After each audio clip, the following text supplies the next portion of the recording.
Hello friends, welcome to our YouTube channel mission Armaan. अगर अभी तक आपने हमारे चैनल को सब्सक्राइब नहीं किया है तो आप हमारे चैनल को सब्सक्राइब कर सकते हैं।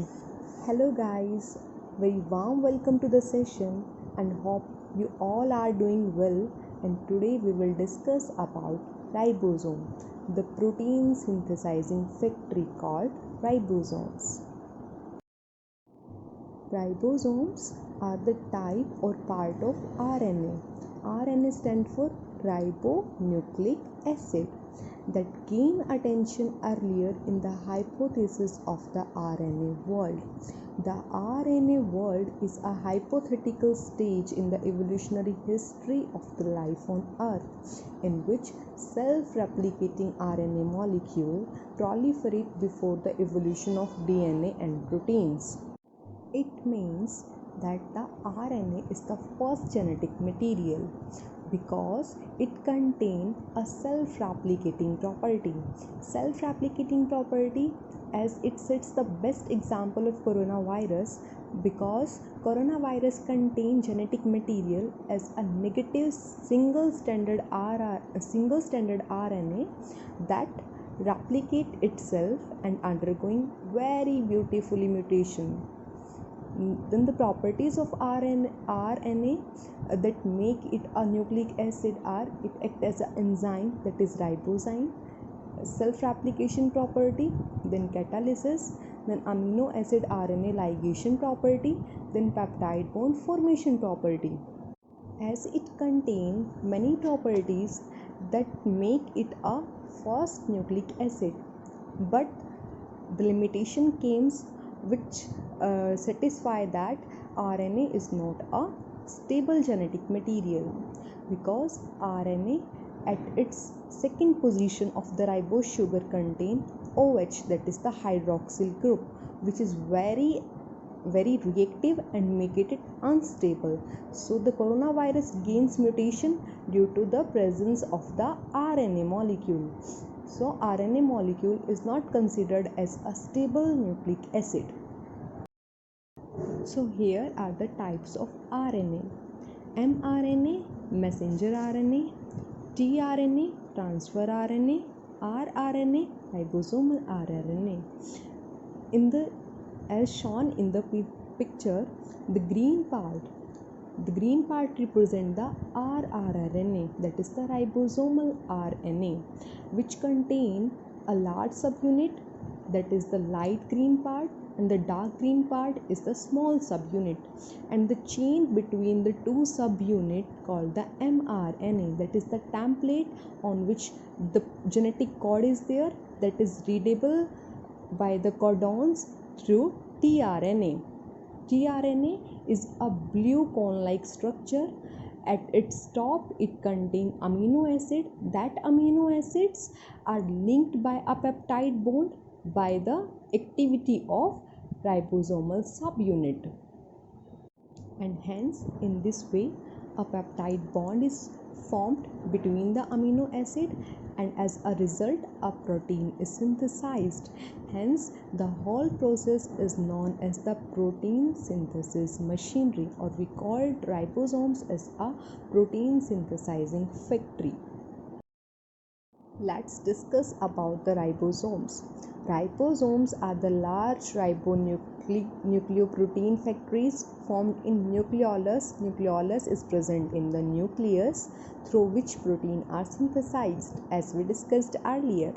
It consists of specialized RNA known as ribosomal RNA, that is rRNA, and it carry out the catalytic activity. Catalytic activity means the formation of the peptide bond between the amino acid, and that is the very important part for the protein to be synthesized, and hence it stabilizes the protein structure. Ribosomes were first observed by the cell biologist George Emil Palade using an electron microscope as a dense particle or granules. So in the first line it was written as a ribonucleoproteins. It means it contains two parts, that is ribosome that is RNA and the protein. So ribosome is made up of RNA plus proteins. And in a cell, millions of ribosomes are present. Location of ribosomes. It is located inside the cell in the free form as well as in the bounded form. In the bounded form, it is bound with the endoplasmic reticulum, and when bound with the endoplasmic reticulum, it called as a rough endoplasmic reticulum. Prokaryotes lack cell organelle. So in prokaryotes, only free form of ribosomes are present, and in eukaryotes, both free as well as bound ribosomes are present. Free ribosomes, it means they are not bounded with anyone, so they are free and they are present in the cytosol.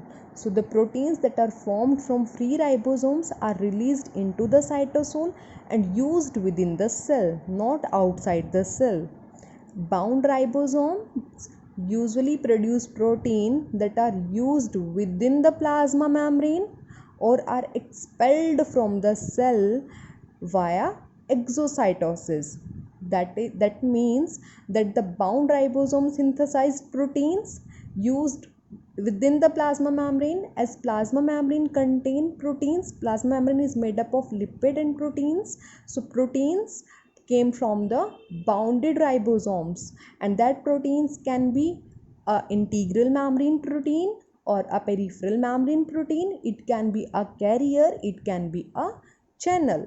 So these are synthesized by the bounded ribosomes, or it can be expelled from the cell. It means they can transfer from one cell to another cell, or it can be transferred from one cell to the extracellular matrix through the process exocytosis. Exo means outside the cell.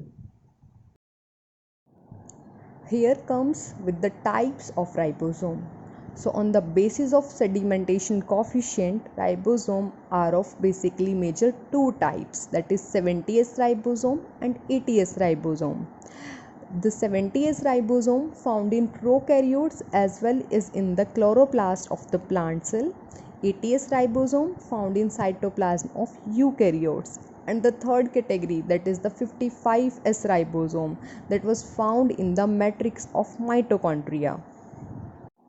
Mitochondria and chloroplast contain ribosome as well as a DNA. So these organelle are also called as a semi-autonomous organelle.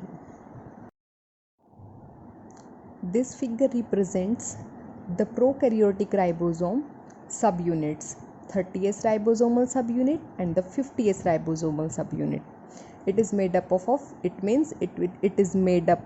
two subunits, larger subunit and the smaller subunit. The 30S subunit consists of head and the platform. 50S subunit consists of ridge, central protuberance, stalk and then the front. Both of them combine when the protein are synthesized, otherwise they reside in the free form in the cell. Next, representing the eukaryotic ribosome, that is of 80S type. It contains small subunit of 40S and larger subunit of 60S. And here S stands for sedimentation coefficient, that is the Swedberg's unit. This is the master slide. Okay, let's divide this slide in two. First is the 80S eukaryotic ribosome that has a molecular weight of 42 lakh, and that consists of small subunit and the larger subunit. The larger subunit 60S has a molecular weight of 28 lakh, and the 40S subunit, small subunit, has a molecular weight of 14 lakh. As we discussed that the ribosome are the ribonucleoprotein. Ribonucleoprotein means it contains RNA as well as proteins. So 60S ribosomal subunit contain RNA is of 5.8S Rna and the 5S RNA and the 28S rRNA. And with this it contain 49 proteins. Next, the small subunit of 80S, that is the 40S, it contain only a 16S rRNA with 33 proteins. Next is the prokaryotic ribosomes. Prokaryotic ribosomes, that is of 70S type and has a molecular weight of 25 lakh, that can has two subunit, larger subunit and the smaller one. The larger subunit 50S has a molecular weight of 16 lakh Dalton, and that 50S contain 5S rRNA, 23S rRNA with 34 proteins, and the smaller one 30S contains 16S rRNA with the 21 proteins. This eukaryotic ribosome has a diameter of 25 to 30 nanometer, and the prokaryotic ribosome has a diameter of 20 nanometer in diameter. Function of ribosomes. As we know, ribosomes are involved in protein synthesis machinery and also act as a protein synthesizing factory. So how it will work? So the ribosome contains 3 binding sites for tRNA. First, A site is for binding of amino acyl tRNA, that is the incoming tRNA having the amino acid attached with its 3' end. Then the P site for the peptidal tRNA, it means that P site contain the tRNA and that bind with the chain of the amino acid that is linked with the peptide bond. So its name indicates peptidal tRNA. E site is for binding of free tRNA that exit after the translation. When the tRNA is transferred to the peptide growing polypeptide, the uncharged tRNA came on the E site and it will exit and again recycle in the process. So in this way, this EPA site converted into each other and gain a process that is the synthesis of the protein. Let us study this in detail. The large and the small subunit undergo association. Association means the two subunits combine with each other and synthesize protein, like small subunit handle mRNA as a template and the larger subunit hold the incoming tRNA and the peptidal transfer tRNA and dissociation during each cycle of translation. And if the cell is not synthesizing protein, the ribosomes are present in the dissociated form, like the subunits are present separately, not in associated form. And the main point here is that the association and dissociation depends upon the concentration of magnesium ion. Then the smaller subunit will bind to the mRNA at the 5' end at the start codon, that is the universal start codon AUG, but some exceptionals are always there. And then the larger subunit will associate with the mRNA at the P site. So the small subunit associated with the mRNA at the 5' end, and then it will associated with the larger subunit at the P site. So the first incoming charged amino acid will bind at the P site. Remember this, it will bind at the P site, not at the A site. So A site is blocked by some agents.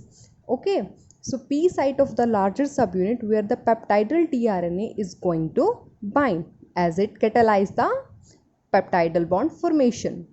Then the amino group of amino acyl tRNA bound to the E site of the ribosome. Then the second charged tRNA will come and it will bind on the E site of the ribosome and will attack the ester linkage of the peptidal tRNA, which contain the last amino acid of the growing chain, following a new peptide bond. That means that at the first amino acid is present at the P site and the second incoming amino acid is present in the A site. The A site amino acid form a peptide bond with the P site amino acid. So the amino acid transfer to the P site. Okay, then after the amino acid transfer to the P site, a translocation process is happening that will move the protein synthesizing machinery that hold the template mRNA move in 5' to 3' direction by 3 codon, as the template having the 3 codon and our coming tRNA have the its complementary anticodon. So it will read that 3 codon and move forward with the 3 codon. So when it moving forward with the 3 codon,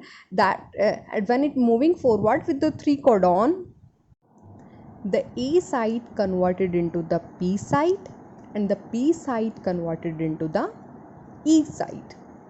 Okay, so the P site converted into the E site and the A site converted into the P site. Now the next A site was ready, that will incorporate the incoming amino acid, and then the process was follows. So after the formation of peptide bond, the free tRNA is going to bind at the E site, as we discussed, of the ribosome, and then when it encounters the stop codon, so stop codons are there are 3 types of stop codon: UAA, UAG, UGA. Okay, the smaller and the larger subunit of ribosome and the tRNA are going to dissociate from the mRNA. When the stop codon they receive, so there is no tRNA for the stop codon, so there was no amino acid for the stop codon. So if the no amino acid was present, the protein synthesizing was stopped and it will dissociate. The protein synthesizing machinery dissociate. The larger subunit will separate from the smaller subunit, and the nascent polypeptide that was formed on the P site was converted into a protein, and hence in this way the ribosome synthesizing the protein. So this diagram represents the cycle. Okay, here the mRNA having the start site and the stop site, that is having the start codon and the stop codon. Then the small subunit recognize the 5' prime end of the mRNA and that will bind with it, and then initiator tRNA will bind. After that, larger ribosomal subunit will bind and it will synthesizing the protein in 5' to 3' direction. Next, the amino acyl tRNA will come. It bind with the A site, and then with the A site its amino acid will transfer on the P site. In this way the polypeptide was synthesized, and hence, and when it reached the stop codon, that red part is showing the presence of stop codon, and when the ribosome synthesizing, when the protein synthesizing machinery containing the ribosome sense the stop codon, it is the stop codon. So stop codon do not have any amino acid, so the protein synthesizing machinery was terminated here, and the larger subunit and the smaller subunit will dissociate and will get the nascent polypeptide chain. This represents that each mRNA molecule is simultaneously translated by many ribosomes. You saw in the figure that the mRNA having many ribosomes attached with it, and every ribosome synthesizing the polypeptide. Okay, and this synthesis are taken in direction from 5' to 3' direction, and the polypeptide terminus is from N terminal to C terminal. Where that N terminal and C terminal came? Because amino acid contain amine group and the carboxyl group. Okay, when it attached with the tRNA, amino acid when charged with the tRNA, okay, so that amino acid carboxyl part is attached with the 3' end of the tRNA, it having the free N terminal. Okay, so when next charged tRNA come with having a amino acid on its top, so it will also having the carboxyl group bind with the 3' end and having the free N terminal. Okay, so here the transfers take place that the amino acid, that charged amino acid that were present initially at the P site, that was transferred, the carboxyl part was transferred to the A site amino acid of the amine group, and that C double bond O and H bond was formed, relieving the, and it removed the one molecule of water. That bond is called the amide bond, and formation of amide bond leads to the polypeptide formation. And that first free terminal is the N terminal, and next free terminal is the C terminal. Okay, so the complete structure containing an mRNA with multiple associated ribosomes is called a polyribosome or polysome. So this, the condition represent a polyribosome. Poly means many, ribosome means rRNA. Okay, so the many ribosome machinery are attached with a single mRNA. So this condition is known as the polyribosome or polysomes. So there is a difference between the transcription in prokaryotes and transcription in eukaryotes. Why is it so happen? Because in eukaryotes there was a compartmentalization, that the compartment was divided. The process was happening, the transcription process was happening in the nucleus. Okay, and after that the matured mRNA coming outside of the nucleus in the cytosol, and in the cytosol it was synthesized the protein, whether it was in bounded form or in free form. But in prokaryotes there is no compartmentalization. The nucleus in the prokaryote is not surrounded by any nuclear envelope. It is a nucleoid, that is the naked nucleus was present in the prokaryote. So after the mRNA was synthesized, it was simultaneously translated. Okay, but in eukaryote is what not simultaneously translated, as because the compartmentalization first, and second it need post transcriptional mechanism like 5' capping and 3' poly A tail. After that the mature mRNA was coming out by the process of splicing, and then after that the translation was happen. So in bacteria it was not like that. This is because both of these processes occur in the same 5' to 3' direction. They both occur in the cytoplasm of the cell, and because the RNA transcript is not processed, as they do not require any capping or tailing, so once it is transcribed, it was simultaneously translated into the proteins. So this allows a prokaryotic cell to respond in an environmental signal, requiring new proteins very quickly, as bacteria living in very diverse conditions, so don't know in which condition bacteria need what kind of protein. So it was every time ready to synthesizing the protein. It do not need any it do not wait for any microsecond or millisecond. It can synthesize protein within that moment.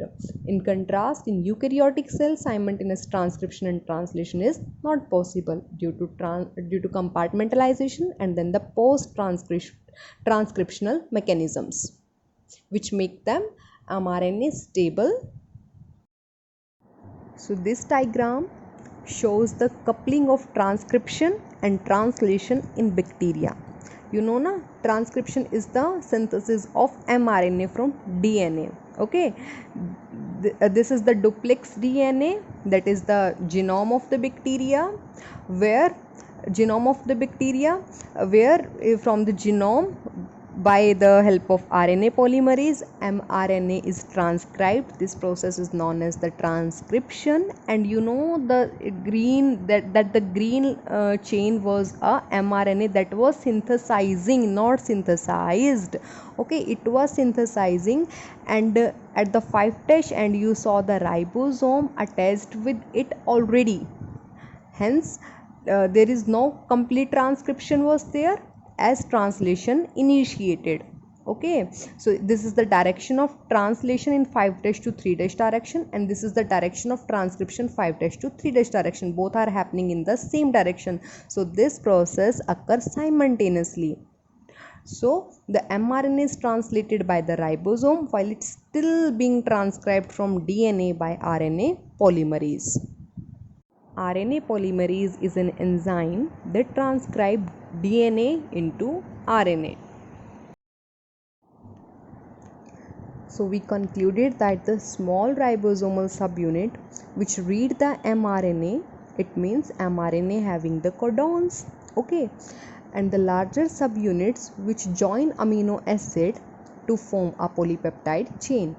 How it can join amino acid? Because it has a catalytic activity, peptidal transferase activity, and it is also having the charged tRNA binding sites that contain the anticodon complementary to the mRNA codon, and hence in this way a polypeptide chain is synthesized. Thank you.